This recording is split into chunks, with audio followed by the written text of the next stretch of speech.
Bien, vamos a empezar entonces, chicos. Vamos a empezar el curso de Historia Universal. Siempre, obviamente, siempre felicitándolos a ustedes por el ánimo de aprender, por el ánimo de querer salir adelante, de asimilar los conocimientos. Eso siempre, siempre debe ser valorado. Claro que sí, siempre debe ser valorado. Muy bien, y entonces vamos a indicar lo siguiente. Saludo sobre todo a los muchachos y en especial a los que han escrito en el chat. Buenas tardes, Alessandro, a Aarón, Carla. Muy bien, buenas tardes a ustedes. Perfecto, bueno, y a todos, ¿no? Obviamente, claro que sí. Hoy día vamos a continuar con Historia Universal, en este caso con el tema Edad Moderna. Muy bien, y tenemos entonces dos sucesos muy importantes, ya finalizando la Edad Moderna. La sesión anterior nosotros habíamos desarrollado todo lo que fueron las monarquías, acuérdate. Bastante, ¿no? Las monarquías, ahí tuvimos bastante información acerca de los reyes, ¿no? Recordemos, en el siglo XVI, las monarquías autoritarias. Las monarquías autoritarias, por supuesto. Países como España, países como Francia. Perfecto, en el siglo XVI, la monarquía dominante era España. Claro que sí. En el siglo XVI, por supuesto. Con Carlos I, Carlos V, ¿no? Y luego su hijo Felipe II.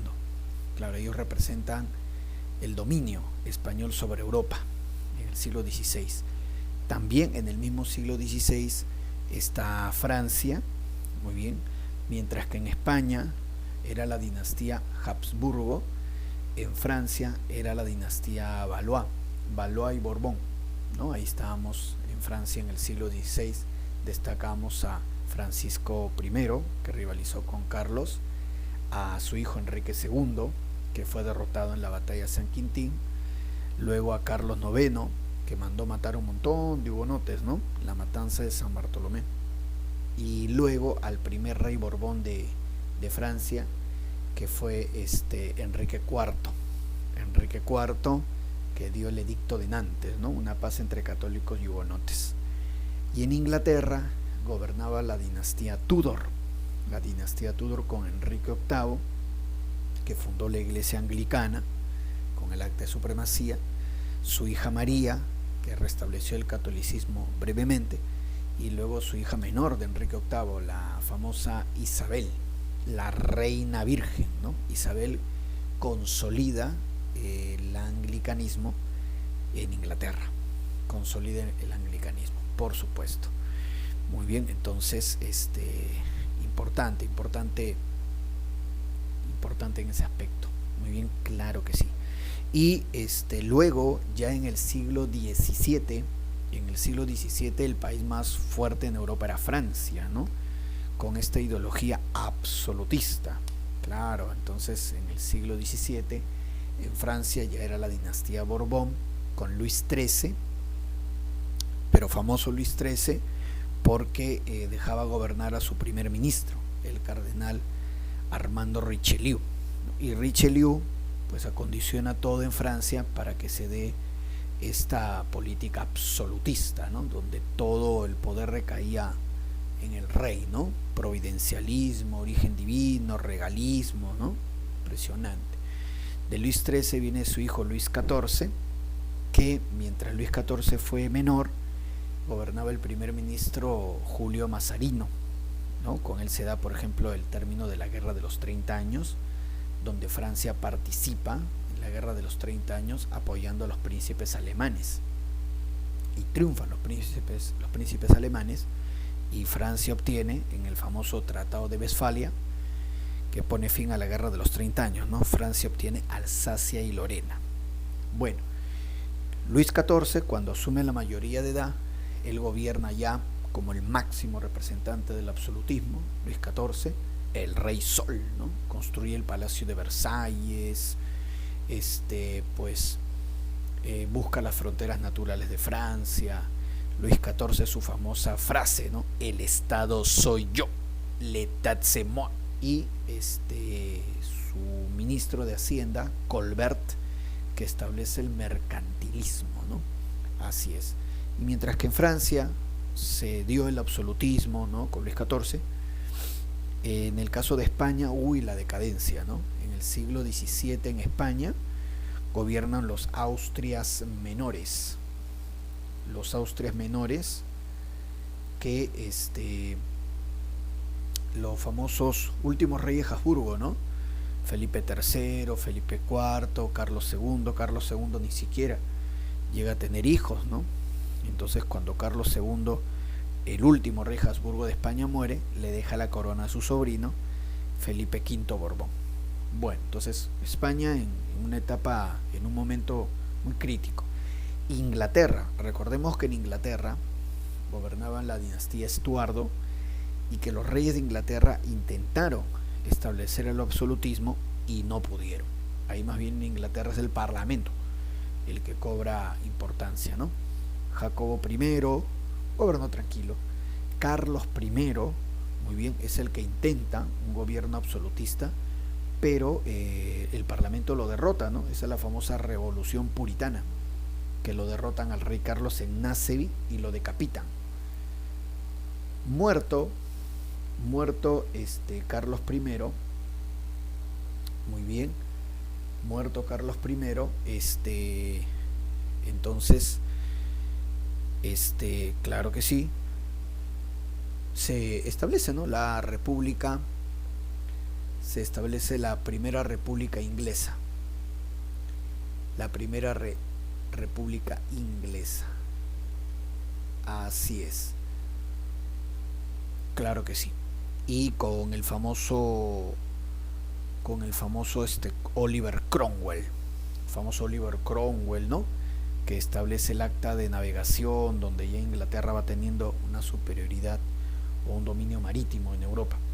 Bueno, muere Cromwell y vuelven otra vez los Estuardo con con Carlos II.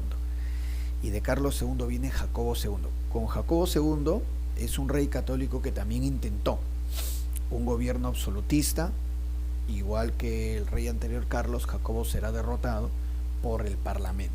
Pero ahí lo curioso es que, derrotado Jacobo en la famosa Revolución Gloriosa, los parlamentarios le ofrecen la corona al hijo de Jacobo, a María, y al esposo de María, Guillermo, pero con una condición, ¿no?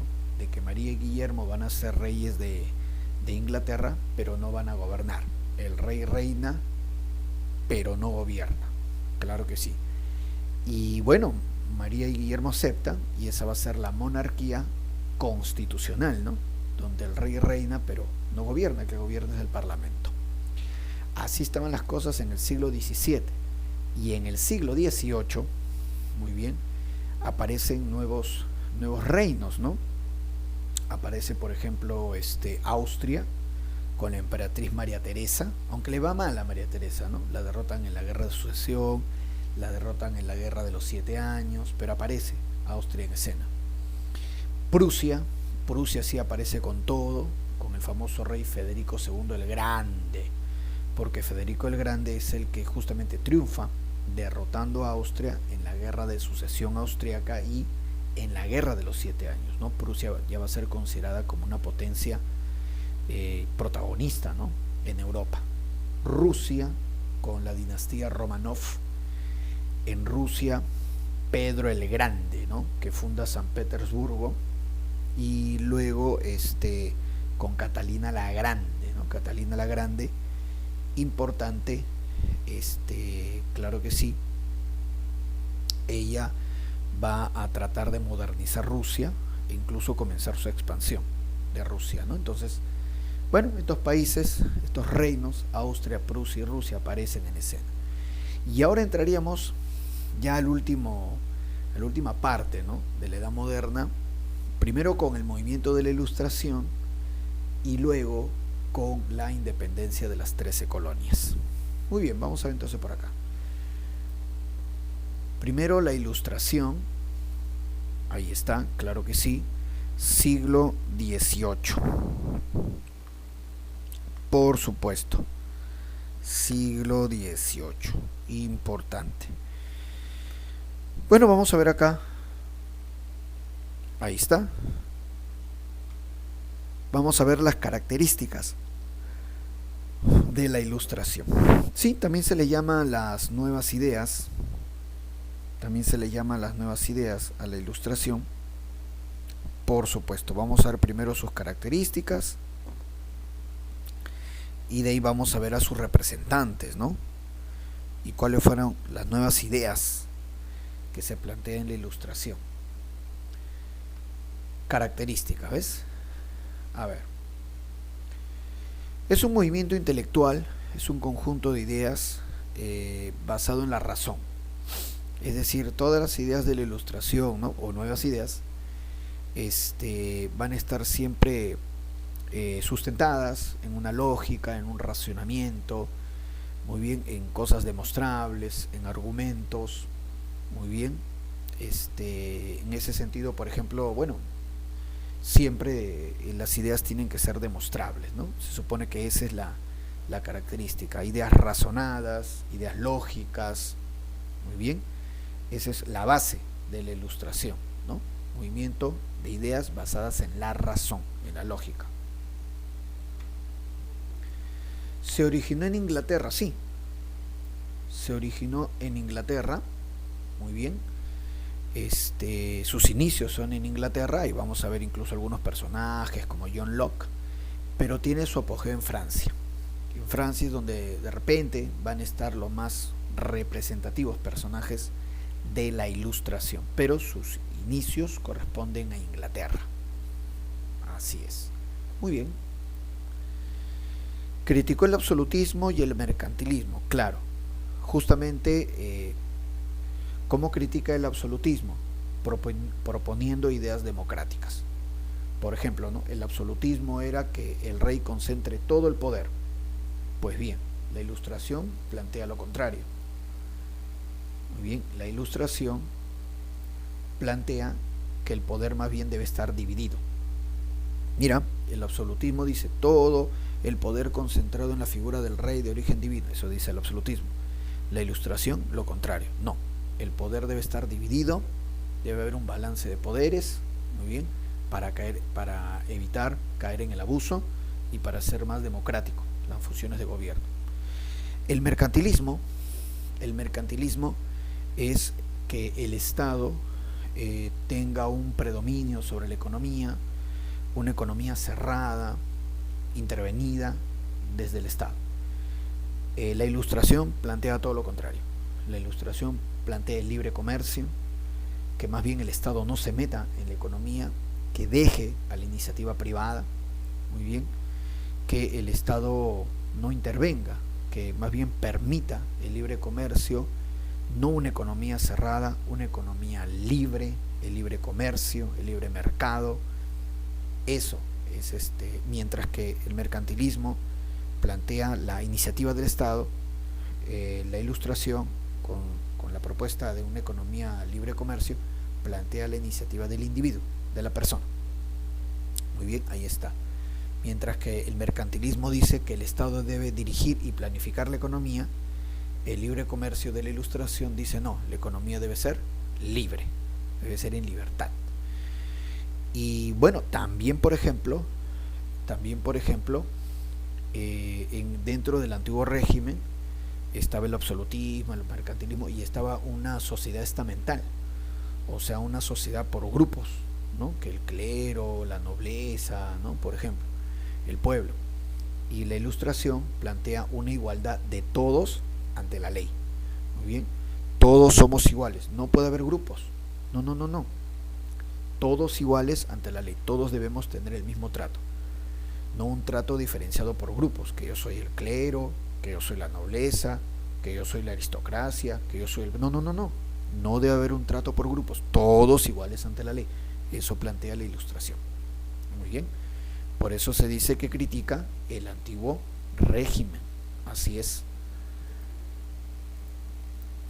Luego dice por acá, estuvo en contra de, claro, de la sociedad estamental, ¿no? Como te acabo de decir, una sociedad por grupos, y en contra de la superstición, ¿no? La superstición son creencias, pues, muchas veces creencias poco, digamos, basadas en ideas equivocadas, ¿no?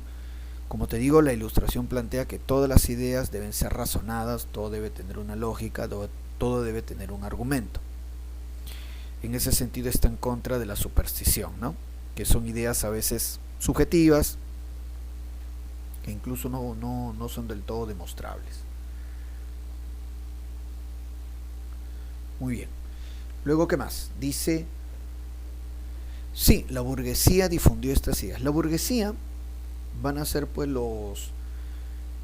la burguesía van a ser los comerciantes, la burguesía van a ser los artesanos, los banqueros, muy bien, cada vez más posicionados, cada vez con mayor dinero, ¿no? A ellos los hemos visto desde los inicios de la Edad Moderna, ¿no? Por supuesto. Entonces, muy importante en ese sentido, ¿no? Muy importante en ese sentido. Así es. Entonces, además la burguesía, que ya tenía poder económico, ambicionaba tener poder político. Claro, el poder político, ¿quién lo tenía? El rey, la aristocracia, la nobleza. Y precisamente, ¿no? Las ideas de la Ilustración le daban la posibilidad a la burguesía de criticar ese estado de cosas, de criticar el absolutismo. A la burguesía le convenía criticar el gobierno absolutista, a la burguesía le convenía criticar el mercantilismo, a la burguesía le convenía criticar la sociedad estamental, y por eso la burguesía va a apropiarse, no va a apoyar, va a impulsar, va a difundir las ideas de la Ilustración. Bien, claro que sí. Muy bien, entonces, claro que sí. Debemos entender entonces por qué la burguesía impulsa bastante las ideas de la Ilustración. Porque le permitían criticar el antiguo régimen en su conjunto, cuestionarlo, y quizá con un poco de suerte la burguesía encontrar un espacio para llegar al poder, ¿no? A ese poder político que lo tenían ahí monopolizado el rey y la aristocracia. ¿Buscó conocer las leyes de la naturaleza? Claro que sí. Por supuesto. Ahí, por ejemplo, en este afán de conocer las leyes de la naturaleza, podemos citar el caso, por ejemplo, de Isaac Newton, que Isaac Newton comienza poco a conocer las leyes de la naturaleza, ¿no? Las leyes de gravitación, por ejemplo, ¿no? La gravedad, la descomposición de la luz, ¿no? Conocer la naturaleza, pero para hacerlo de utilidad. Benjamin Franklin, por ejemplo, ¿no? En que él inventó el pararrayos, ¿no? Conocer que los rayos son electricidad, muy bien. Edward Jenner, que inventó la vacuna. Todos ellos están dentro de este afán de conocer la naturaleza y hacerla útil. ¿Útil para qué? Para mejorar la vida de los seres humanos, para curar enfermedades, ¿no? Para dar un bienestar a la gente. Entonces, conocer la naturaleza y obtener conocimientos que beneficien a todos, ¿no? Esa va a ser la idea. Y esa va a ser en general la idea de la ciencia, ¿no? Hasta hoy en día. Obtener conocimientos útiles y lograr el bienestar general. Exacto. Muy bien. Así es. Entonces, bueno, ahí podemos citar, por ejemplo, rápidamente, ¿no? Claro, Isaac Newton, vuelvo a repetir, conociendo la gravedad, la descomposición de la luz. Podemos citar el caso de Benjamin Franklin. Franklin se dio cuenta que ¿no? Los rayos son electricidad. ¿Cuál es su idea del pararrayos? Poner un fierro, ¿no?, encima de las casas o cerca de las casas, para que cuando venga un rayo, el rayo se dirija hacia el fierro y no caiga en la casa, y no mate gente, y no cause daños, y no deje heridos. Entonces el pararrayos, ¿para qué? Para salvar vidas, para evitar la destrucción de hogares. Para eso, yo conozco la naturaleza y le doy una utilidad para salvar vidas. En el caso del pararrayo de Franklin es eso, ¿no?, que dice que estaba volando cometa, ¿no?, y se dio cuenta de que los rayos son electricidad. Y luego el caso de Edward Jenner. El caso de Edward Jenner es un caso pues fantástico, porque Edward Jenner, él trataba de buscar la manera de enfrentar la viruela. La sesión anterior creo que les dije que cuando venía estas epidemias de viruela, pues arrasaban con un montón de gente en Europa, y sobre todo niños. La sarampión y la viruela mataban muchísimos niños, y cada cierto tiempo, como dirían ahora, ¿no?, llegaba una nueva cepa, una nueva variante, una nueva ola, claro, y bueno, era terrible, ¿no? Era terrible. Así es. Claro que sí. Muy bien, entonces ese era el detalle, ¿no? Ese era el detalle. Muy bien, entonces, ¿qué hacer? ¿Cómo enfrentar la viruela? ¿Cómo enfrentar la viruela? Y precisamente Edward Jenner se dio cuenta que las personas, los niños que estaban cerca a los establos, cerca a las vacas, que participaban en ordeñar las vacas, incluso, no se enfermaban. No se enfermaban. Qué raro, ¿no? ¿Y cómo no están en contacto con los animales, con las vacas, y no se enferman? O si se enferman, les da un contagio muy leve. Entonces, eso le llamó la atención a Jenner. Entonces se dio cuenta que la vaca también padece viruela. Claro, él no lo sabía, ahora sí lo sabemos, que la viruela en realidad es una enfermedad de la vaca, que hace miles de años, cuando los seres humanos comienzan a domesticar a ese animal, a la vaca, el contacto mutuo con la vaca hizo que la viruela de la vaca pase a los seres humanos, y como los seres humanos no tenían anticuerpos, ¡fum!, la viruela arrasaba con todo. Bueno, Jenner se dio cuenta que las personas que están en contacto con las vacas en los establos no se enferman, o si se enferman, como les digo, es un contagio muy, muy suave, y que las vacas padecen viruela. Entonces él tuvo una idea. Él agarraba la sangre contaminada de la vaca y contagiaba a los niños, ¿no? Hacía que los niños estén en contacto con la sangre de la vaca que había padecido viruela. En algunos casos incluso le hacían unos pequeños cortes en los deditos para que la sangre de la vaca entre en contacto con la sangre de los niños. Y entonces resulta que cuando venía la viruela, esos niños que habían estado en contacto con la sangre de la vaca o no se enfermaban, o la enfermedad era muy leve. Idea allá, dijo Jenner. Entonces, ¿qué debo hacer? Debo contagiar a los niños con la viruela de la vaca para que el cuerpo de los niños genere anticuerpos, genere defensas, y cuando venga ya la viruela humana, que es más agresiva, ya los niños puedan defenderse, ¿no? Su cuerpecito ya está adaptado para defenderse. Esa fue la idea de la vacuna. De ahí nace la vacuna. ¿Y por qué se llama vacuna? Por el ganado vacuno que él estaba trabajando para poder hacer esta prevención. Entonces así, de ahí nace la vacuna. Y se dice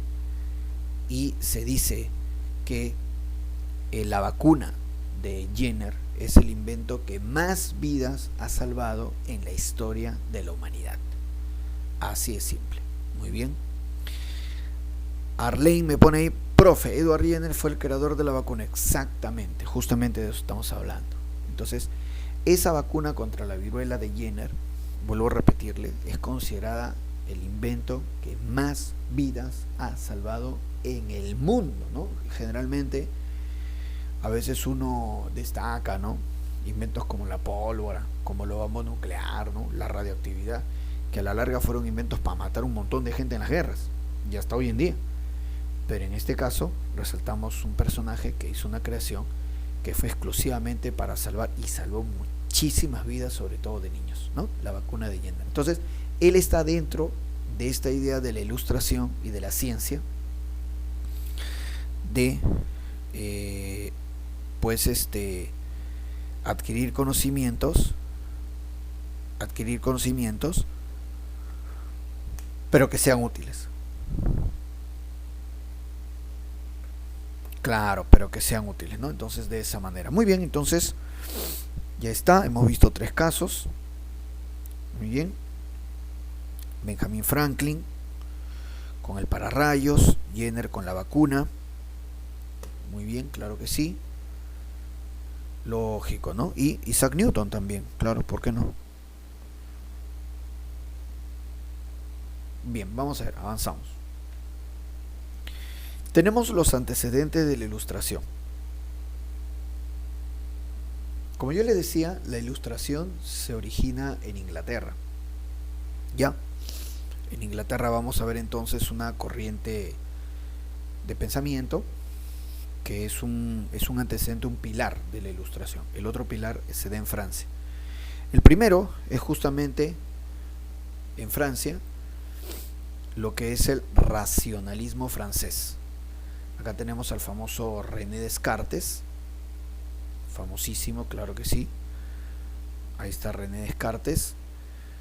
Él es importante, ¿no? Siempre su frase, ¿no? Cogito ergo sum. Pienso, luego existo, ¿no? O sea, pienso, luego existo. Sí, él es el creador de la geometría analítica, el eje de las Y y las X, ¿no? Las coordenadas. Así es. Importante René Descartes, ¿no? Ahí está su obra, El discurso del método. Esa es su obra, importantísima, ¿no? El discurso del método. Pienso, luego existo.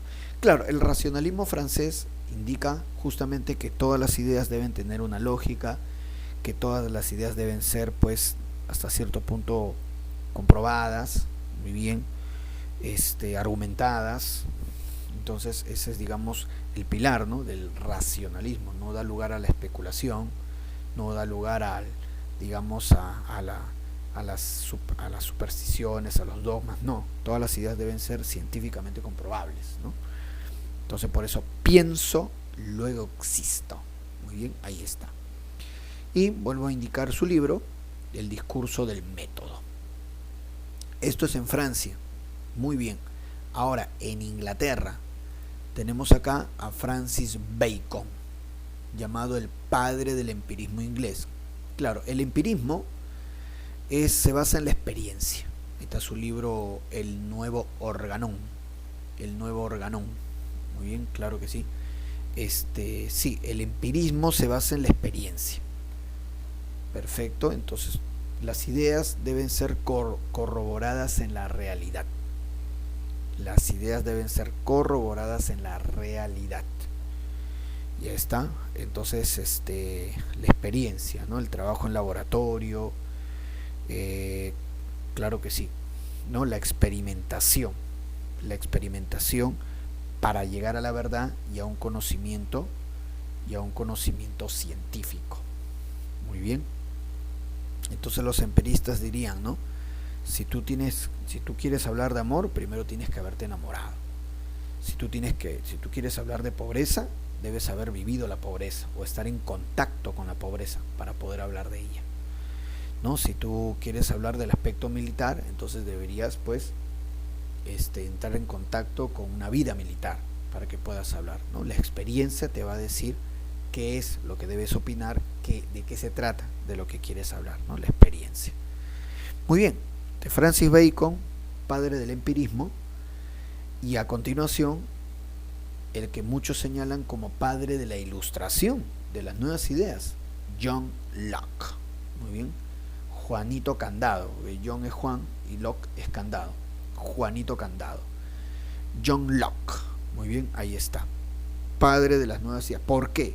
Porque John Locke planteó muchas de las ideas que después se van a trabajar bastante en la Ilustración. Por ejemplo, la idea de la soberanía popular, ¿no? Que el pueblo debe participar de una u otra manera en política, darle la oportunidad a la población que participe en política, y la división de poderes. La división de poderes, que el poder no puede estar en un solo sujeto, en el rey, no, el poder tiene que estar dividido. Estas ideas de que el pueblo debe participar en política, ¿no? O la división de poderes, luego serán mejor trabajadas, mejor teorizadas y más difundidas desde Francia. Pero ya John Locke las había indicado. Por eso John Locke le dicen así, el padre de las nuevas ideas o padre de la Ilustración. Muy bien, entonces estos son los antecedentes de la Ilustración. Repetimos: el racionalismo francés con Descartes y el empirismo inglés con Bacon y sobre todo John Locke, ¿no? Acá está su libro Ensayos sobre el entendimiento humano, ¿no? De John Locke. Muy bien. Luego entramos a los representantes políticos. El primero, quizá el más importante o el más famoso, es Voltaire. François-Marie Arouet, o sea, Francisco María Arouet, Voltaire. Voltaire es muy importante, muy bien. Él, él muy irónico, muy gracioso, siempre tenía cosas ocurrentes que decir. Voltaire, ahí está su libro, El siglo de Luis XIV, así es. Voltaire admiraba a Inglaterra, admiraba ya al Reino Unido, ¿no? Ya era el Reino Unido de la Gran Bretaña. Él admiraba porque recordemos que Inglaterra había evolucionado a una monarquía constitucional, ¿no? Donde el rey reina pero no gobierna, una especie de equilibrio de poderes, ¿no? El rey, caramba, manda, pero no tiene todo el poder, ¿no? El Congreso, el Parlamento, sopesa un poco el poder del monarca, ¿no? Entonces, admiraba a Voltaire la monarquía constitucional, ahí lo tenemos a Voltaire. Él también hablaba de la tolerancia, de aceptar a los demás como son, de no juzgar, de entender más bien a las demás culturas por lo que son.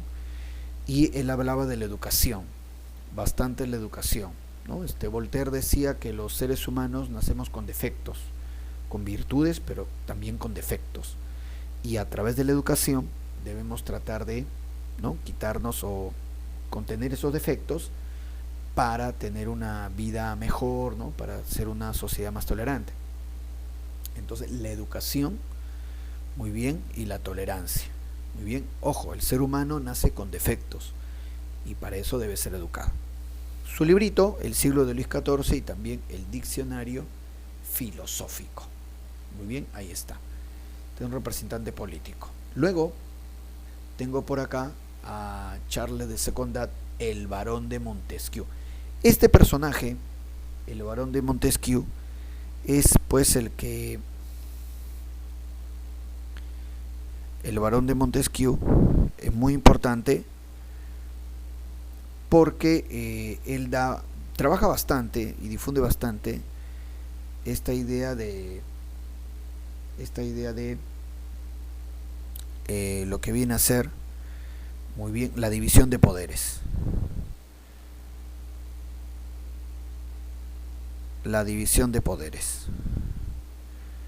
Así es. Muy, muy importante, ¿no? Y la división de poderes, ¿en qué sentido, no? Ya John Locke lo había hablado, ¿eh? Ojo, pero Montesquieu lo desarrolla mucho mejor, ¿no? Poder ejecutivo, ¿no?, que ejecuta las leyes. Poder legislativo, que es el que representa al pueblo y genera las leyes, por eso el poder ejecutivo es el más importante. Y el poder judicial, que castiga a aquellos que no respetan las leyes. Muy bien. Entonces, la división de poderes. En su libro, El espíritu de las leyes. Ahí está, el espíritu de las leyes. Muy bien, claro que sí. También admiraba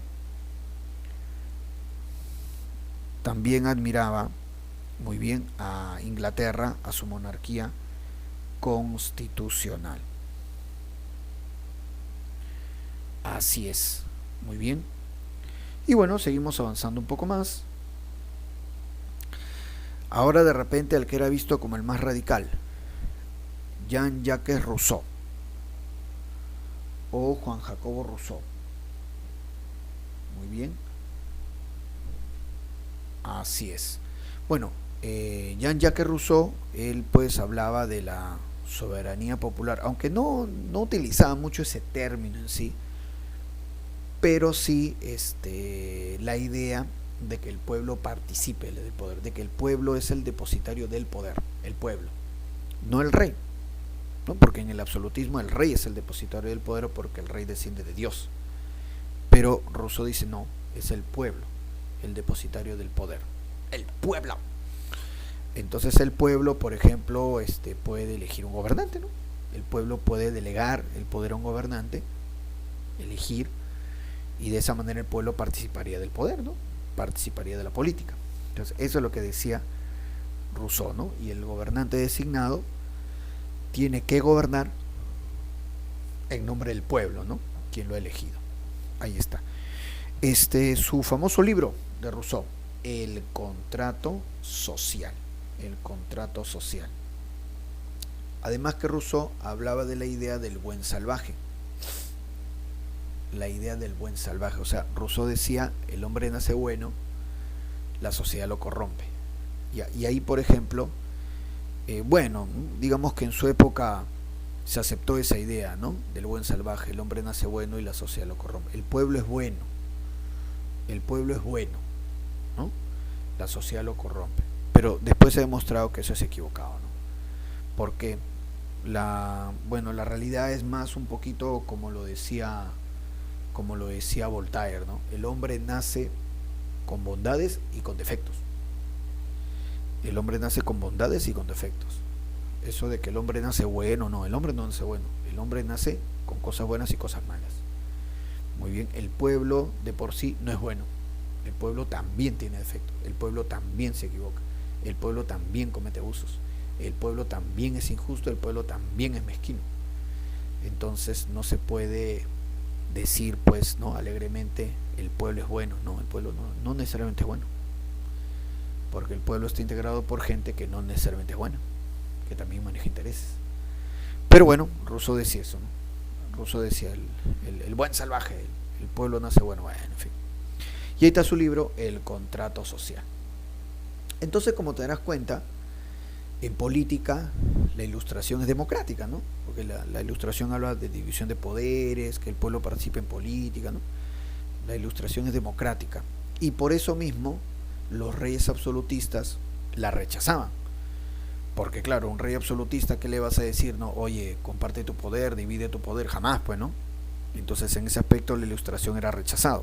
En términos políticos, la ilustración era rechazada. ¿Qué le vas a decir a un rey? Oye, mira, ve que el pueblo te ratifica en el poder, que el pueblo elija, jamás, pues, ¿no? Jamás. Entonces, a nivel político la ilustración era rechazada. Pero también había representantes económicos en la ilustración. Claro, ahí está, mira, ven. Y vemos acá los representantes económicos, por supuesto. Muy bien. Vamos a ver, en primer lugar tenemos a Adam Smith, el famoso Adam Smith, padre de la economía liberal. Mira, ahí está. Lógico. Entonces,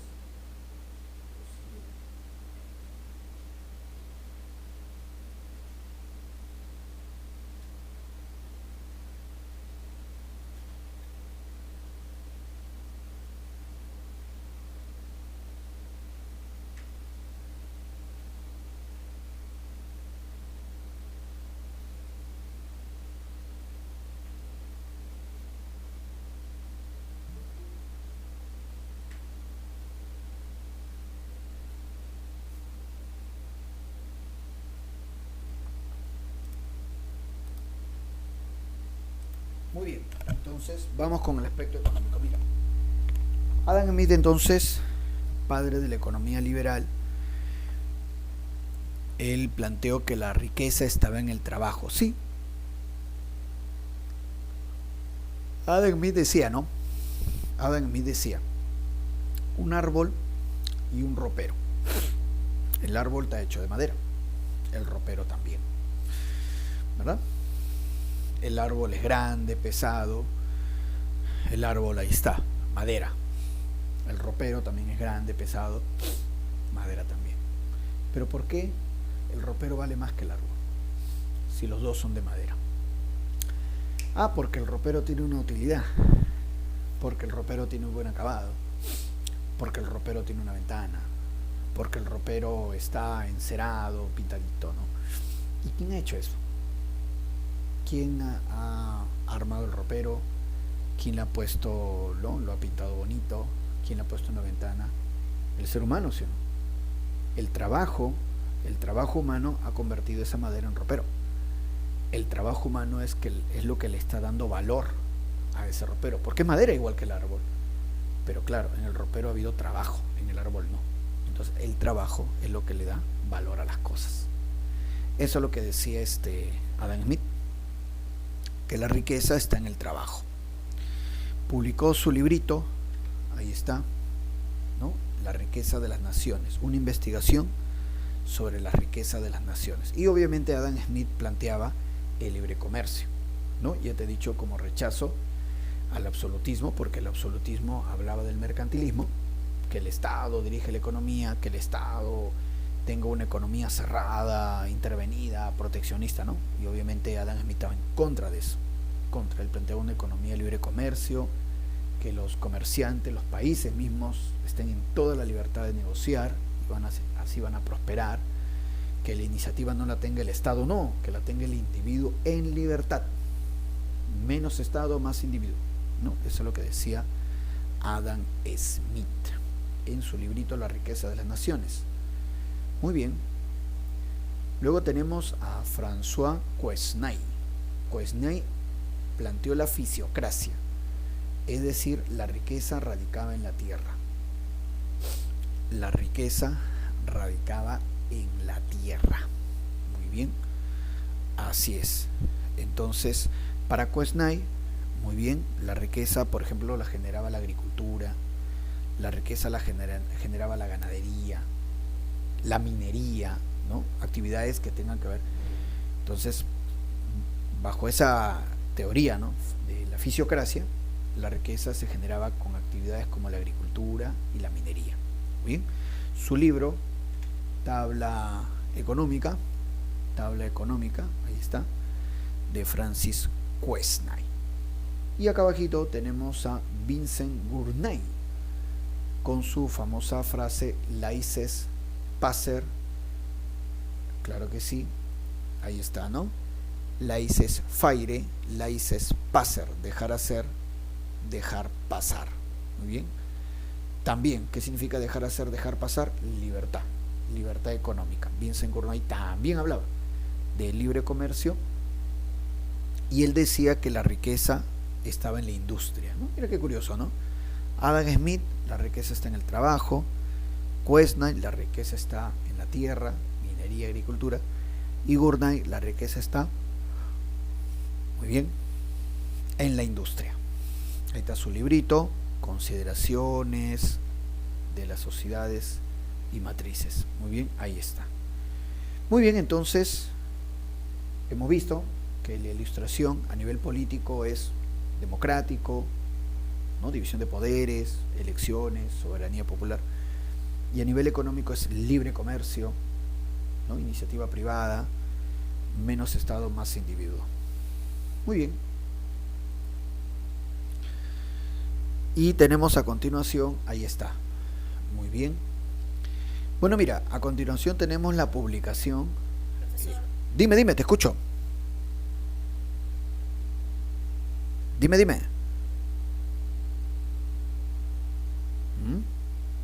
Por ahí creo alguien quería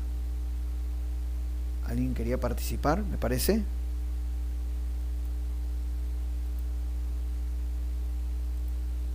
Nada. Bueno, vamos entonces a continuar. Mira, a ver, Bueno, acá tenemos la publicación más importante de la Ilustración, la enciclopedia. Muy bien, así es. La enciclopedia, editada por dos franceses, Denis Diderot y Jean d'Alembert. Ahí está. Ellos dos van a publicar la enciclopedia. ¿Cuál es la idea de Diderot y d'Alembert con la enciclopedia? Reunir todos los conocimientos de su época y tratar de difundirlo, que esté de fácil acceso para la población. Reunir todos los conocimientos de su época y difundirlo a la mayor cantidad de gente, que la gente tenga acceso a esta información, repito. Un poco lo que hoy es, un poquito, ¿no? Más o menos la idea de lo que hoy sería Wikipedia, ¿no? Claro, ¿no? O el Google, ¿no? También el Google en parte. Porque claro, uno no sabe, ay, oye, ¿esto qué es? ¿Qué significa? Ah, ya. Y en el Google sale, ¿no? Algún tipo, a ver, algo que es acerca de ese objeto, de esa palabra, ¿no? De esa idea que uno quiere saber, ¿no? Entonces, un poquito eso también. Reunir todos los conocimientos de su época y tratar de difundirlo a la mayor cantidad de gente.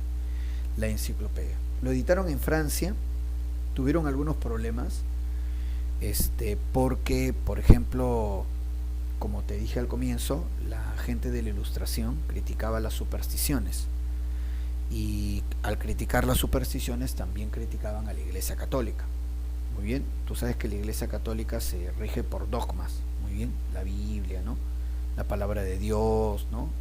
Lo que diga el Papa, y obviamente los ilustrados criticaban eso, ¿no? Criticaban el dogma católico, criticaban la superstición, criticaban el poco espíritu crítico que pueda tener la iglesia, la criticaban bastante. Y entonces en la enciclopedia a veces escribían en contra de la iglesia, y por eso en Francia se le clausuró, un tiempo estuvo clausurada, no se podía publicar la enciclopedia, pero mira la forma curiosa cómo volvió a publicarse. Denis Diderot, que era el hombre de letras, porque d'Alembert sabía lo que eran números. Diderot era un hombre bohemio,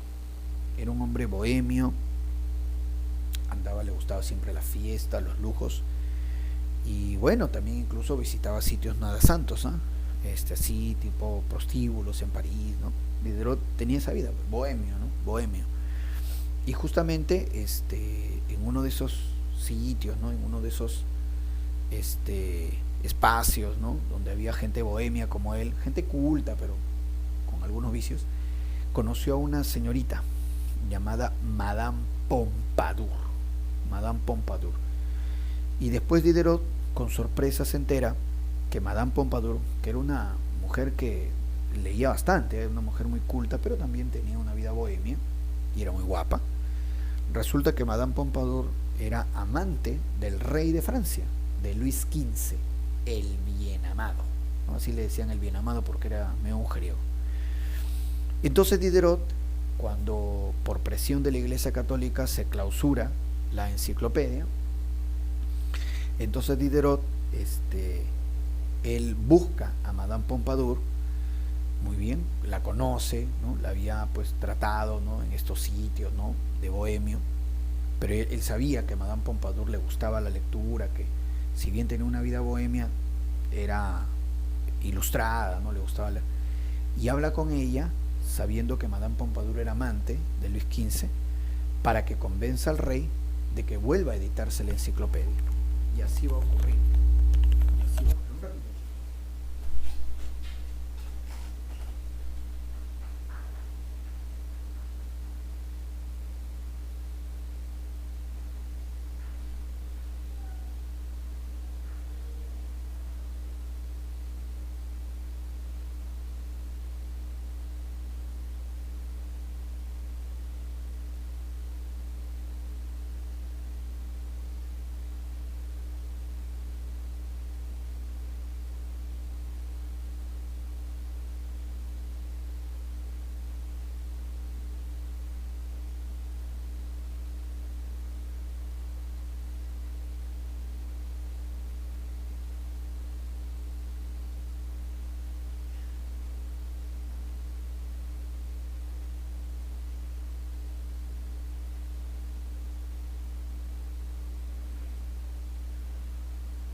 Bien, chicos, entonces, bueno, como les decía, Diderot conocía a esta señorita, ¿no? A Madame Pompadour, habla con ella para que convenza al rey, a Luis XV, el bien amado, de que permita que se vuelva a publicar la enciclopedia, ¿no? Como te digo, la Iglesia Católica había pedido que, que ya no se publique la enciclopedia, la censura, pero a través de Madame Pompadour se vuelve a publicar la enciclopedia. Entonces, ahí está, importante este texto, esta publicación. Luego tenemos, mira, los déspotas ilustrados. ¿Qué es eso? Los déspotas ilustrados son reyes absolutistas, pero que llegan a darse cuenta que la ilustración puede ser muy útil para gobernar. La ilustración en términos económicos, en términos administrativos, en términos culturales, no en términos políticos, porque recuerda que a nivel político la ilustración plantea la democracia y estos reyes absolutistas en la vida van a querer ceder poder, pero sí pueden utilizar las ideas ilustradas, repito, en términos económicos, administrativos, culturales, muy bien, en esos aspectos sí. Y entonces se les va a llamar así, déspotas ilustrados, empezando por Catalina II la Grande de Rusia. Ella, por ejemplo, elaboró varios códigos ahí en Rusia, justamente asimilando algunas ideas de la ilustración.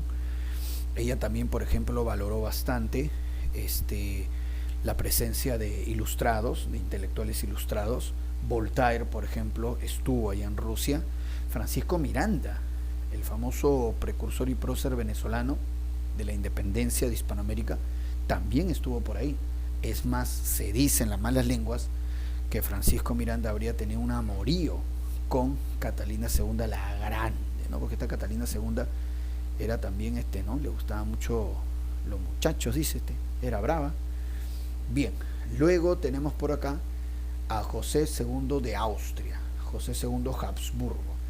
Este señor tiene una frase histórica que define un poco a estos reyes absolutistas, pero que valoraban la ilustración. José II dijo: todo para el pueblo, pero sin el pueblo.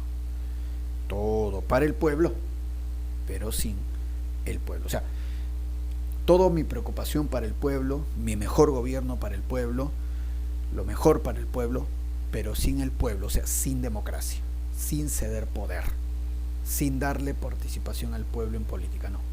Todo para el pueblo, pero sin el pueblo. Muy bien, ahí está. Muy bien, entonces de esa manera. Luego tenemos por acá, muy bien, a Federico II de Prusia. Ahí está Federico II de Prusia. Él también es un déspota ilustrado. Federico II de Prusia, él es famoso porque fue el gran triunfador de la Guerra de los 7 años, derrotando a Austria, ¿no? A María Teresa de Austria. Federico II de Prusia también era un hombre inteligente. Él llegó, por ejemplo, eliminó la tortura, ¿no? Se estilaba a torturar a los prisioneros. Él dijo: no, hay que darle un trato un poco más humanitario. Muy bien. Entonces sí, también valoró, también, por ejemplo, tuvo como amigo a Voltaire, valoraba mucho a los intelectuales ilustrados. Y luego a Carlos III de España, el famoso Carlos III, que ordenó las principales reformas borbónicas, ¿no? en América, en las colonias. Claro que sí, la expulsión de los jesuitas, por ejemplo, ¿no? O el libre comercio, corresponde a Carlos III, ¿no? Y está la frasecita: todo para el pueblo, pero sin el pueblo. Muy bien, entonces, de esa manera. Ajá, nos ponen preguntitas, chicos. Vamos, por favor, les pido, vamos a resolver las preguntas, ¿ok? Vamos a resolver las preguntas, ¿ya? A ver, pongan sus claves, chicos, pongan sus claves. Es de todo lo que hemos hecho, ¿ah? Mírenme.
A ver, chicos, vamos a poner las claves, ¿no? Ahí veo que Arlene, Carla están poniendo sus claves. Vamos a cotejar. Dice, mira la primera pregunta.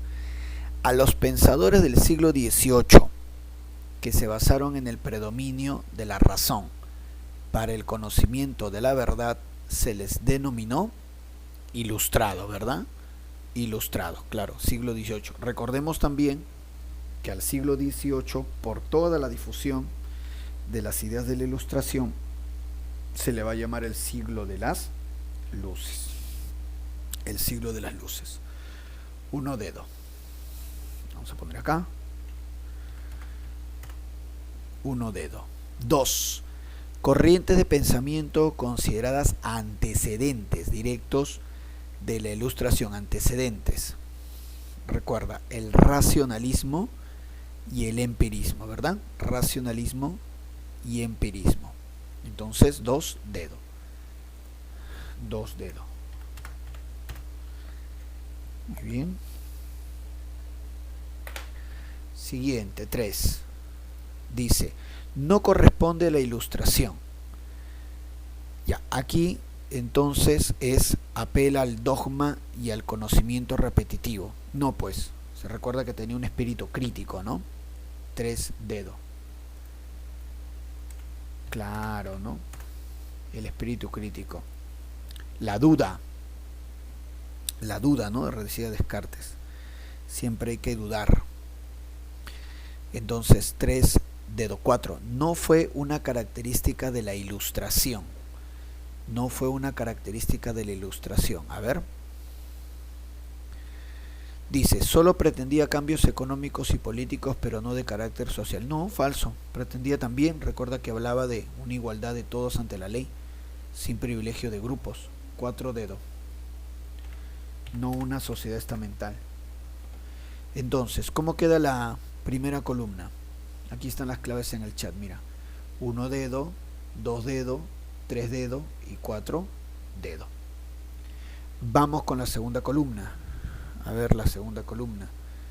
5. Mayor representante de la ilustración, además de plantear una actitud más tolerante hacia sociedades distintas a las de Europa.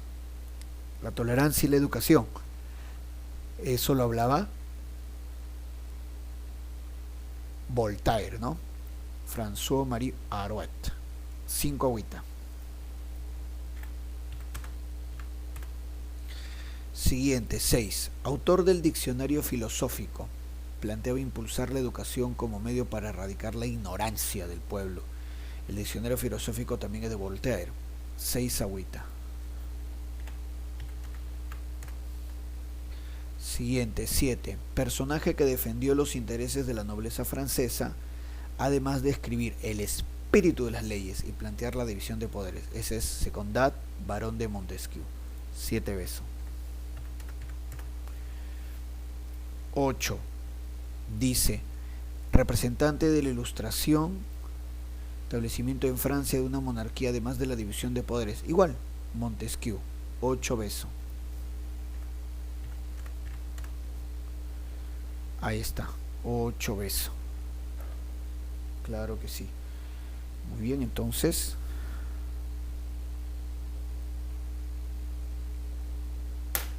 Perfecto. Entonces, importante. La segunda columna, ahí están las claves en el chat. 5 agüita, 6 agüita, 7 besos y 8 besos.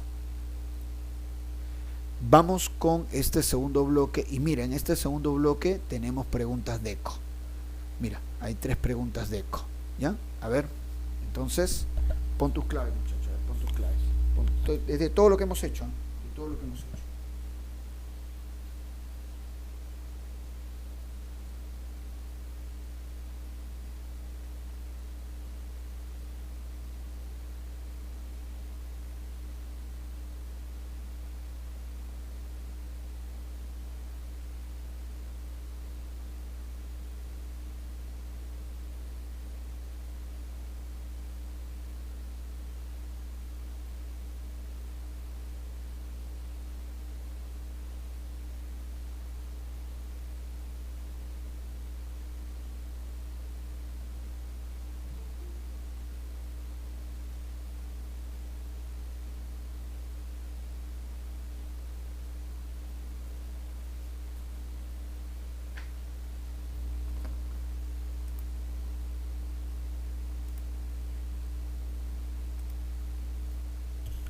Ya, pongan sus claves, pongan sus claves.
Bien, vamos a poner entonces las claves.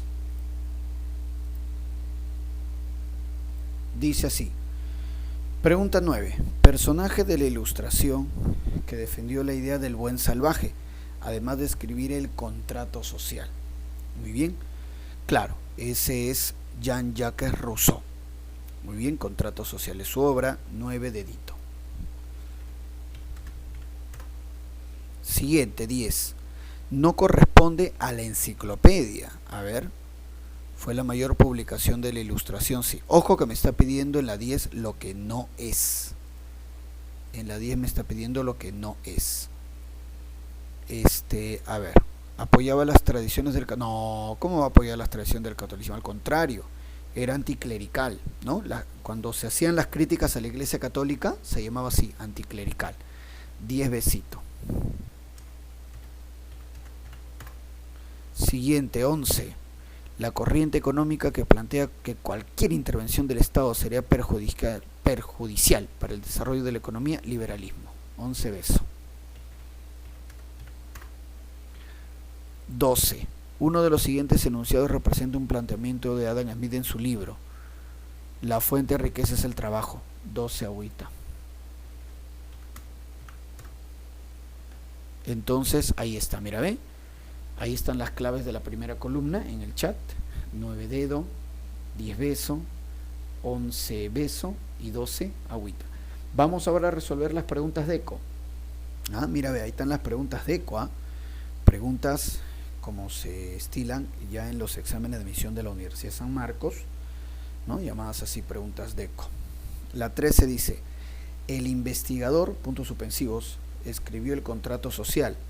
Además, el, puntos suspensivos, acerca de la educación. Bueno, hemos visto que el contrato social, como lo dice la pregunta 9, su autor es Jean-Jacques Rousseau, y que a nivel educativo, él escribió un texto llamado El Emilio. En El Emilio habla de la educación.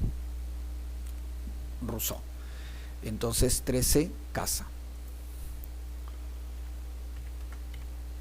13, casita. Muy bien, claro que sí.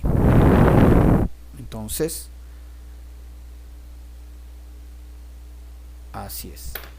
Siguiente, dice 14. El investigador, puntos suspensivos, planteó que la población tiende a crecer más rápido que la oferta de alimentos disponible y, ante esto, las enfermedades y guerras diezmarían a la población. Así entonces se le considera el iniciador de, bueno, el que indicaba eso, ¿no? Que la población crece a un ritmo, a una proporción geométrica y los alimentos a una proporción aritmética, y que va a llegar un momento en que no va a haber comida y que por lo tanto hay que diezmar a la población con guerras, con epidemias. Es el famoso Malthus, Tomás Malthus. Y Tomás Malthus, a su vez, él comienza los estudios, ¿no?, sobre la población, estudios demográficos. Claro que sí. Entonces, de esa manera, por supuesto. Muy bien. Muy bien, entonces.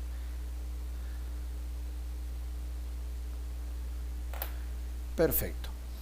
Sería entonces beso, estudios demográficos, 14 beso.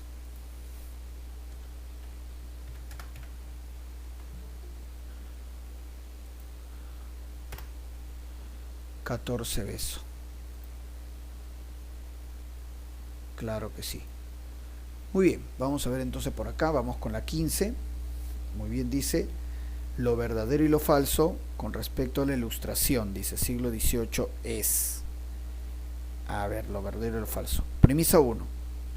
Sus bases teóricas fueron la patrística y la escolástica. No, nada que ver. Sus bases teóricas fueron el racionalismo francés y el empirismo inglés.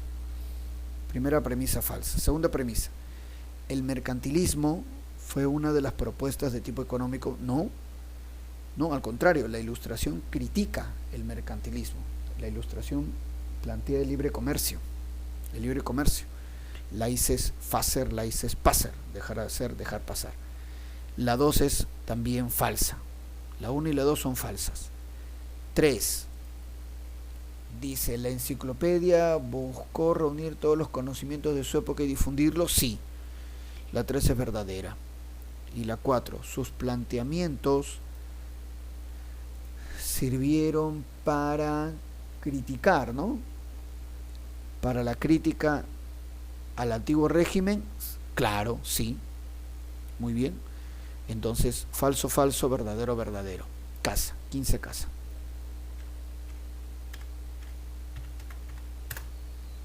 Ahí está. ¿Cómo queda entonces? Mira las preguntas de ECO.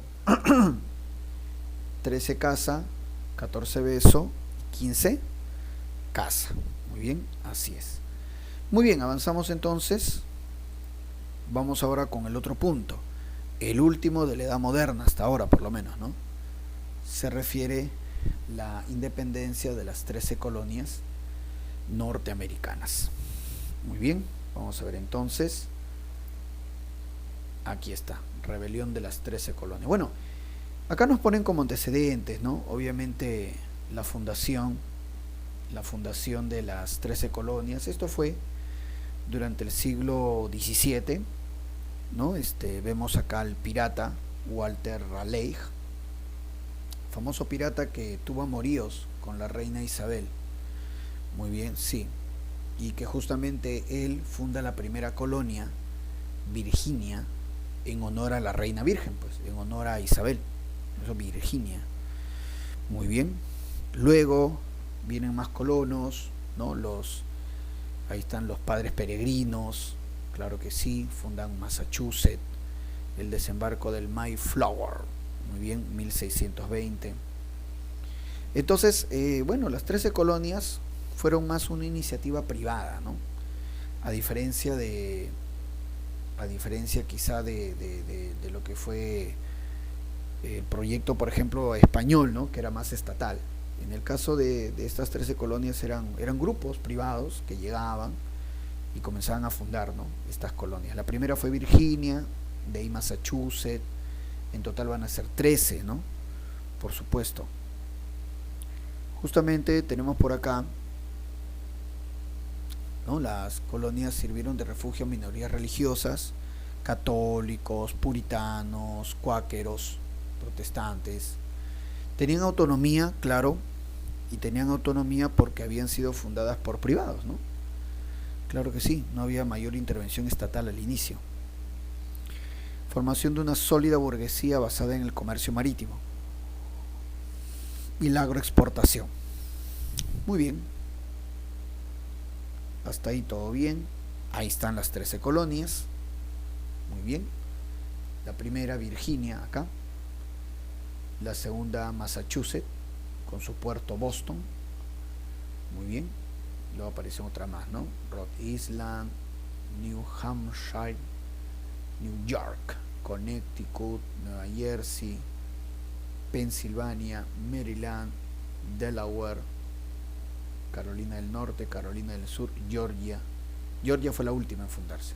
Georgia al inicio era más un sitio para mandar a los reclusos, era como un penal. Nace como con la idea de ser un penal, Georgia, y de ahí ya se convierte en colonia. Muy bien. Algunos le llamaban Nueva Inglaterra. A toda esta zona le decían Nueva Inglaterra. Así es. Muy bien. Avanzamos un poco más. Ahí está. Muy bien. Así es. Dice, a ver, ¿por qué se da? ¿Por qué se da esta situación de la independencia de las 13 colonias? Bueno, lo que pasa es que las 13 colonias eran prósperas, ¿no? Hemos visto ahí Massachusetts, New York, Georgia, Maryland, eran prósperas, comercio bastante, sin mayor intervención estatal, como les digo. ¿Y qué es lo que pasa? Que el Reino Unido y Prusia venían de ganar la guerra de los 7 años, ¿no? Derrotando a Austria, derrotando a Rusia, derrotando a España y a Francia, ni más ni menos. Fue una guerra bien fuerte. E incluso la guerra de los 7 años también se dio en América. Es ahí donde Inglaterra le quita Canadá a los franceses. Pero todo esto generó problemas económicos en el Reino Unido. Entonces el rey Jorge III, que acá lo tenemos, Jorge III Hannover, ¿sí? Jorge III Hannover, a él se le ocurre y a sus asesores la idea de tratar de recuperar dinero aumentando los impuestos de los productos que los ingleses, bueno, ¿no? Que la corona inglesa le vendía a los colonos. Impuestos como el té, impuestos al azúcar, a los metales, al papel sellado. Entonces, bueno, tuvieron esa idea, ¿no? Entonces, aumentar los impuestos para tratar de sacar dinero de las colonias para un poco paliar, ¿no? La crisis debido a la victoriosa guerra de los 7 años, pero que había demandado mucho gasto para el Reino Unido. Jorge III, que lo ves acá, era llamado también el Rey Loco, porque de vez en cuando se perdía la cordura. De vez en cuando resultaba saliendo desnudo, jalándose los cabellos, diciendo que eran clavos. No, son clavos. Se loqueaba, se loqueaba. En varias ocasiones incluso Jorge III tuvo que dejar la corona a su hijo, muy bien, porque presentaba cuadros de locura. El rey loco, muy bien. Bueno, pero en donde sí no estaba loco era en su intención de sacarle plata a las colonias poniendo los impuestos. Justamente, ¿no? Acá está, mira, ve, el famoso Sugar Act, Stamp Act, Townshend Act, que son impuestos al azúcar, al papel sellado, a los metales, al té, entre otros. Ahí está, ahí lo tenemos. Nuevos impuestos. Ojo, porque el Reino Unido venía con una crisis económica tras ganar la Guerra de los 7 años. Muy bien, Stamp Act, justamente el papel sellado, ¿no? El papel sellado que era necesario para trámites. Claro que sí, ahí está. Y las Townshend Act, que establecía impuesto al té, al papel, al vidrio, a los metales también incluso. Así es. Obviamente los colonos van a protestar, ¿no? Al ver que, bueno, se les está aprovechando, ¿no? Simplemente porque ellos tienen dinero y porque el Reino Unido necesita plata por las guerras, ¿no? Que la misma corona ha desatado. Aparece un grupo entre los colonos, muy bien, los llamados hijos de la libertad. Esos hijos de la libertad son los que comienzan poco a poco a cuestionar el dominio del Reino Unido sobre las 13 colonias. Además que estos hijos de la libertad y gran parte de la población de las 13 colonias estaba bastante influenciada por las ideas de la Ilustración. Incluso en determinado momento los colonos van a pedir tener representantes en el Parlamento británico, ni más ni menos. Muy bien, así es. Ahí está, ¿no? Mira, ve. Ahí está, entonces los hijos de la libertad. Así es, sin representación no hay tributación. Ellos decían querer tener representantes en el Parlamento inglés. Obviamente, allá en Inglaterra, el rey Jorge III no les va a hacer caso, y Jorge III siempre vio como una malcriadez, como un atrevimiento, ¿no? Estos pedidos de los colonos, de los hijos de la libertad, ¿no? Acá vemos, por ejemplo, cómo le están sacando las muelas a un soldado británico, porque rápidamente va a haber roces entre los soldados británicos y la población de las 13 colonias. Desarrollo de la guerra. A ver. La matanza de Boston. Muy bien. Dice: protestas contra la presencia de tropas británicas en el principal puerto de Massachusetts, Boston, fueron reprimidas con un trágico desenlace, 5 fallecidos. El rey Jorge III, debido a las protestas, ¿no?, y a los reclamos de los colonos, el rey Jorge III retrocede en el sentido que elimina los impuestos, elimina la Townshend Act, ¿no?, que para metales, para el vidrio, el Stamp Act, que era para el papel sellado, y el Sugar Act, ¿no?, que era para el azúcar. Elimina, solamente deja el impuesto al té, pero en las 13 colonias ya el ánimo estaba muy alterado, ¿no?, por la forma como se comportaba la corona británica y por esa matanza de Boston, que entonces va a haber un acto de protesta. Llega un cargamento de té inglés al puerto de Boston, Massachusetts, y los colonos, justamente esos hijos de la libertad, entre esos hijos de la libertad estaba, por ejemplo, Benjamin Franklin, Thomas Jefferson, John Adams, todos los que después van a dirigir el proceso independentista. ¿Y qué es lo que hacen los hijos de la libertad? Ellos se disfrazan de indígenas, ¿no?, de indios apaches, y botan el cargamento de té al agua, boicotean la venta de ese té, que seguía con el impuesto y con el precio aumentado. Eso es lo que se llama el Boston Tea Party, ¿no? Esa es la fiesta del té. Ellos entonces, los colonos disfrazados. Dime, por ahí creo alguien quiere participar. Claro, lo botaron al mar. lo botaron al mar. Ese es el Boston Tea Party, en donde ya es un acto más de rebeldía prácticamente, ¿no?, de los colonos hacia la corona británica. Muy bien, entonces ya comienzan los problemas cada vez más serios, ¿no? Dice por acá: ante el monopolio que favorecía a la Compañía Británica de Indias Orientales, los Hijos de la Libertad organizaron un acto de protesta disfrazado de indígenas. Apaches echaron un gran cargamento de té al mar. Así es, en un acto prácticamente de desobediencia. Y entonces, obviamente, ya el rey Jorge III pierde la paciencia y manda tropas para reprimir fuertemente a los colonos. Y entonces los colonos, los Hijos de la Libertad, convocan el primer Congreso Continental en Filadelfia. En Filadelfia. Muy bien, así es.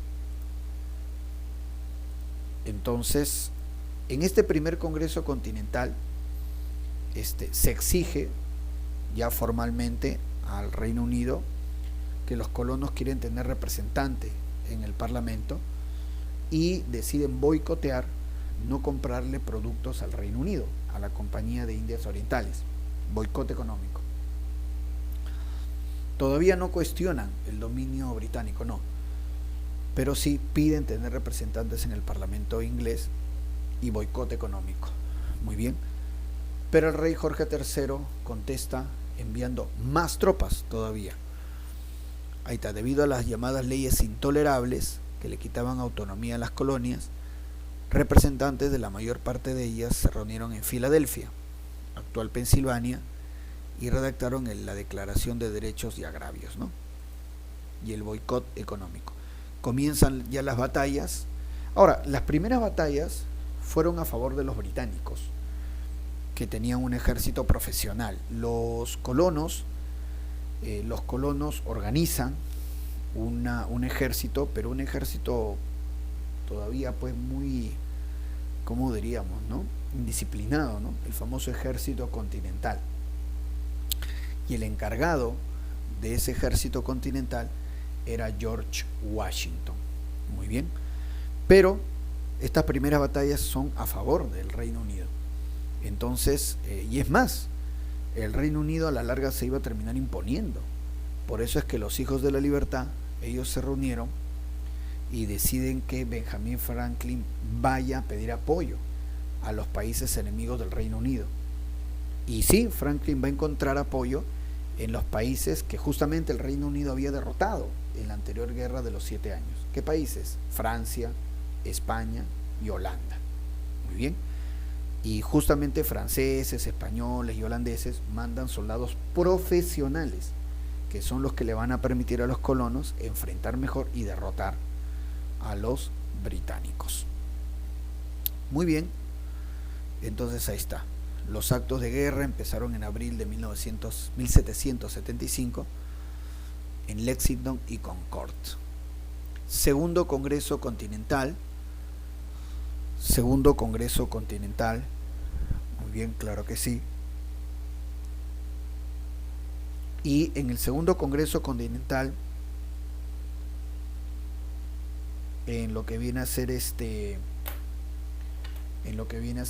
Filadelfia, ya se decide proclamar la independencia de las 13 colonias. Muy bien, ahí está el famoso acta de independencia que lo escribe Thomas Jefferson.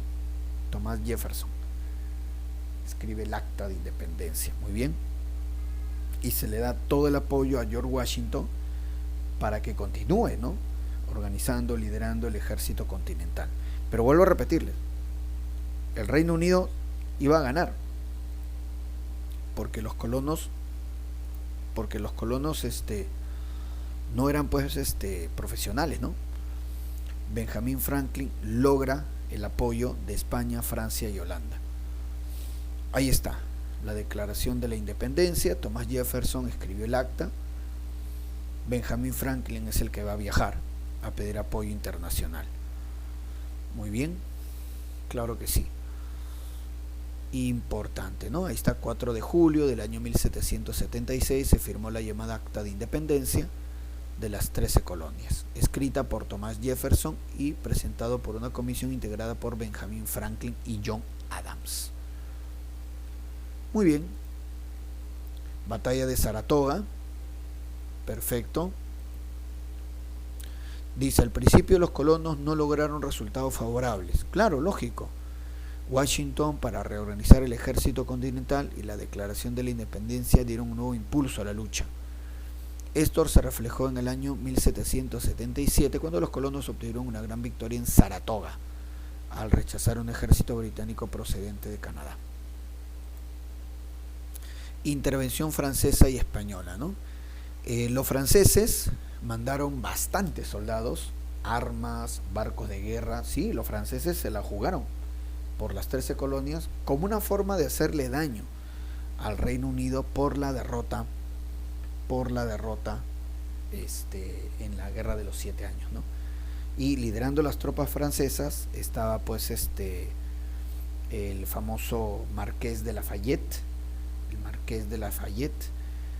claro que sí, muy bien. Y los españoles también intervienen. Los españoles mandaron también tropas a cargo de Bernardo de Galvez. Ahí está. Tras la victoria de Saratoga, las gestiones de Franklin lograron convencer al Reino de Francia, y más adelante se le unieron España y Holanda. Ahí está. Los españoles apoyaron a un triunfo colono en Pensacola. Ahí está Bernardo de Galvez. Claro que sí. La intervención española fue decisiva, pues abrió un nuevo frente de combate a los británicos. Las tropas criollas de Galvez lograron recuperar la región de Florida luego de la batalla de Pensacola. Muy bien. Batalla de Yorktown. Esta fue la batalla decisiva. En esta batalla se logra el triunfo, derrotan al ejército británico que había en esa zona de las 13 colonias, al general Cornwallis. Al general Cornwallis lo derrotan.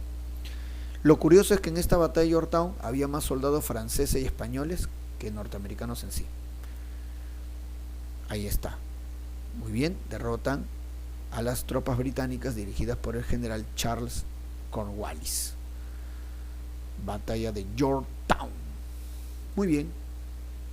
A continuación se firma la paz de Versalles, en la cual el Reino Unido reconoce la independencia de las 13 colonias. Muy bien. Acá tenemos entonces, mira, ve la línea de tiempo: matanza de Boston, el Boston Tea Party, ¿no? Cuando arrojan el cargamento de té al mar, primer Congreso Continental, batalla de Lexington, segundo Congreso Continental en Filadelfia, la declaración de la independencia, batalla de Saratoga, intervención francesa y española, y finalmente la batalla de Yorktown. Tratado de Versalles, donde el Reino Unido reconoce la independencia de las 13 colonias. Así es. Muy bien, entonces, ahí está. Se convoca la Convención de Filadelfia. Acá, esto es algo bien curioso, porque habían dos posiciones. Una, que como eran 13 colonias, se conviertan en 13 países. Había una propuesta: 13 colonias, 13 países, ¿no? 13 países, cada uno con su banderita, su ejército, su capital. Pero también estaba la otra propuesta de que todos formen una república federal. Una república federal en donde cada estado mantenga cierta autonomía, pero sean un solo país, ¿no? Tengan un solo presidente, un solo ejército, una sola bandera. Y al final esa es la posición que ganó, la de república federal. La de república federal. Muy bien, ahí está. Entonces, las 13 colonias van a ser Estados Unidos de Norteamérica. Ahí está su banderita, ¿verdad? Claro que sí. Son 7 bandas, claro que sí. 7 bandas rojas y 6 bandas blancas, ¿no? 13, de las 13 colonias, ¿no? Así es. Y va a ser una república federal. Un solo presidente, un solo ejército, una sola bandera. Pero cada estado, por ejemplo, tiene autonomía.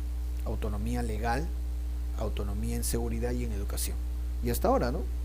Un crimen que se da en Nueva York no necesariamente tiene la misma penalidad, el mismo castigo en de repente en Massachusetts. Un crimen en Massachusetts no necesariamente tiene la misma consecuencia, penalidad que en Florida. Entonces, cada estado maneja su propia penalidad, salud y educación. Así es, muy bien. Claro que sí. Muy bien. Dime, ¿qué pasó?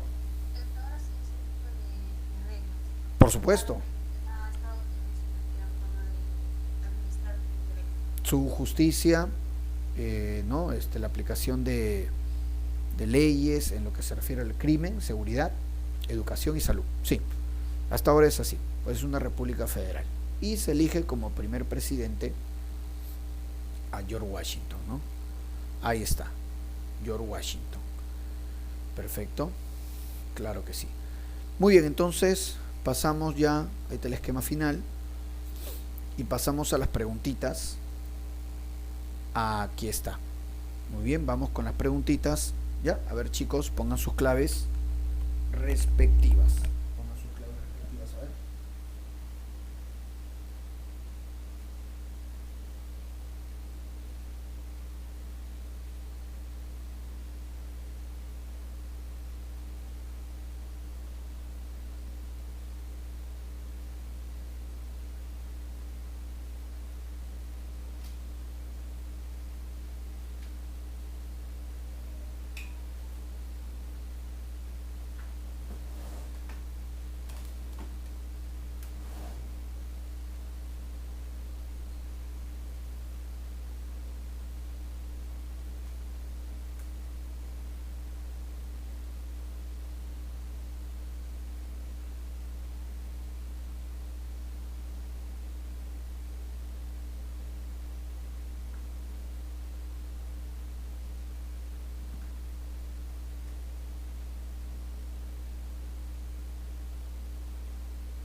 Ya muchachos, a ver entonces, vamos poniendo acá las claves.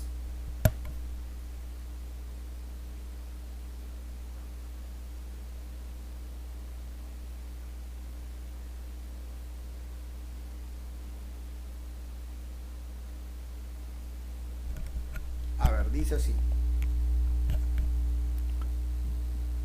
Dice la pregunta 16. Durante la independencia de las 13 colonias, el boicot contra la venta de té por parte de los hijos de la libertad es llamado el Boston Tea Party, cuando se visten de indígenas, de apaches, y botan el cargamento de té al mar, ¿no? Té británico que había llegado con impuesto aumentado. 16 besitos.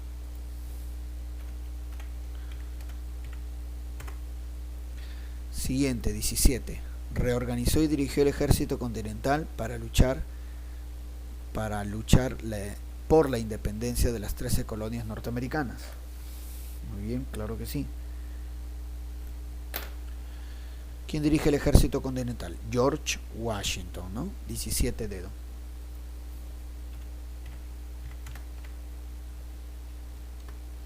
Siguiente, 18. La corona británica estableció una serie de impuestos a los colonos, como el Sugar y Stamp Act, debido a los gastos ocasionados por la guerra de los 7 años, ¿no? Se habían quedado sin plata luego de ganar la guerra de los 7 años. 18 dedo. Siguiente, 19. Durante el proceso de independencia de las 13 colonias norteamericanas, los denominados hijos de la libertad fueron colonos norteamericanos que dirigieron la independencia, ¿no? 19 dedo.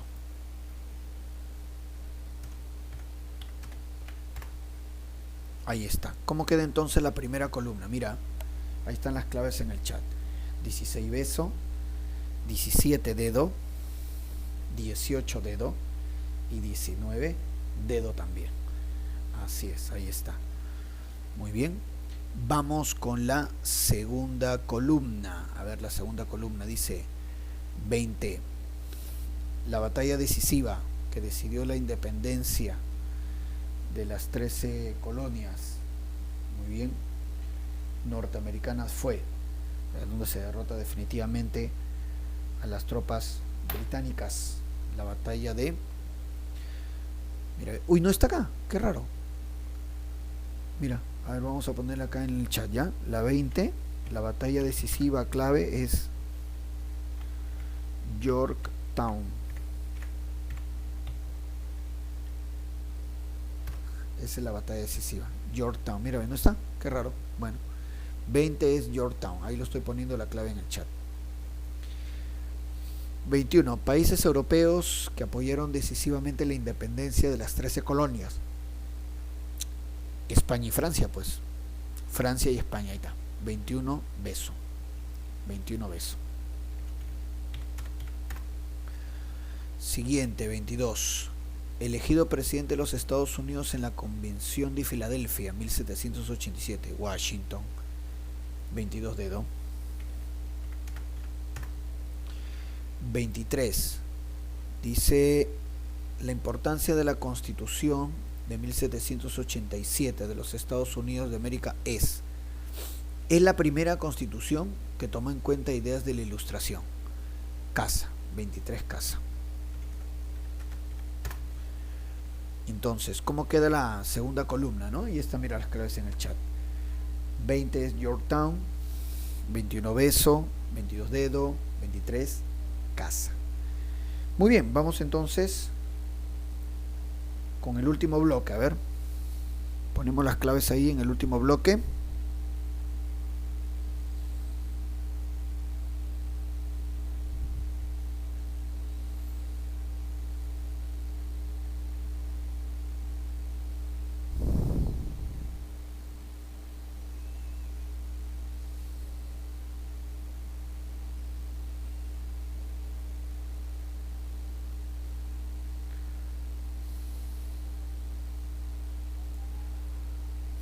A ver, vamos a ver entonces.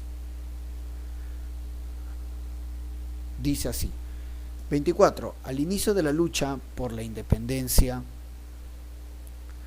de las 13 colonias norteamericanas, en el primer Congreso de Filadelfia se acordó el boicot económico, ¿no?, al Reino Unido. 24 casa. El boicot económico en el primer Congreso de Filadelfia. Claro que sí. 25. Tras la independencia de las 13 colonias de Norteamérica se debatió la forma de gobierno. Así se acordó establecer la República Federal. 25 beso. Siguiente. 26. La guerra de independencia de las 13 colonias norteamericanas estalló contra la política tributaria y comercial británica. Punto. Los colonos reunidos en el segundo Congreso Continental proclamaron la independencia. Primera constitución, no. La independencia sustentada en los derechos naturales. 26 agüita. 27. La rebelión de las 13 colonias se dio durante el reinado de su majestad Jorge III. 27 dedo.